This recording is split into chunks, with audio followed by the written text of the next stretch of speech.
Mabuhay! I'm Earl Makibulan, and I'm here to tell you about the last few articles from the Treaty of Paris of 1898, starting with Article 14.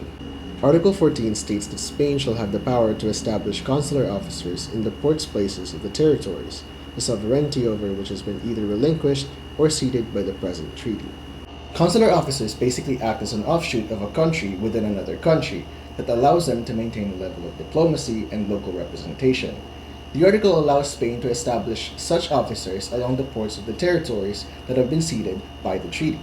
Again, territories such as Cuba, Puerto Rico, Guam, and of course, the Philippines. Article 15 states that the government of each country will, for the term of 10 years, accord to the merchant vessels of the other country the same treatment in respect of all port charges, including entrance and clearance dues, light dues, and tonnage duties, as it accords to its own merchant vessels, not engaged in coastwise trade. Article 15 addresses the issues of disputes among American and Spanish merchant vessels. This article basically intends to create a trading environment that is safe and respectful for both of the countries, where all the prerequisites and required fees of any of their ports shall be followed.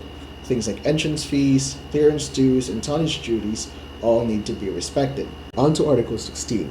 It says that it is understood that any obligations assumed in this treaty by the United States with respect to Cuba are limited to the time of its occupancy thereof. But it will, upon the termination of such occupancy, advise any government established in the island to assume the same obligations.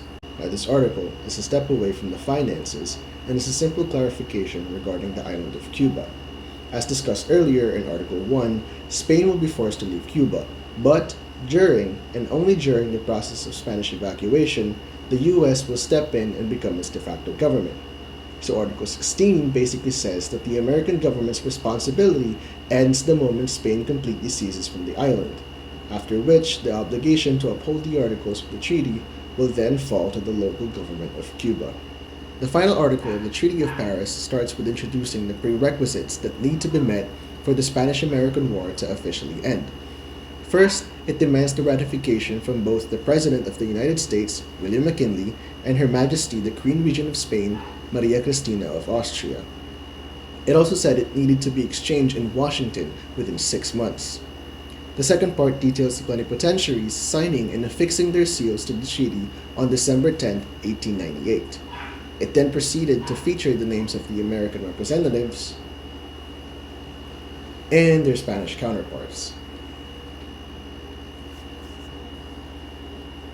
The third part follows up on the need for ratification, as mentioned earlier, stating that the convention has in fact been ratified by both the President of the United States and Her Majesty the Queen Regent of Spain within Washington on April 11, 1899, which is approximately 4 months from the date of the proposition. The treaty ends with William McKinley addressing the American people, confessing that he was responsible for making the results of the convention in Paris public in the hopes that they would, in good faith, abide by the articles and clauses presented by the treaty the same way the Spanish people would. He then declared that on the 11th of April, 1899, he had signed and affixed his signature on the treaty, ending the Spanish-American War, but the subsequent beginning of the American colonization of the Philippine Islands. And that ends all the articles from the Treaty of Paris of 1898.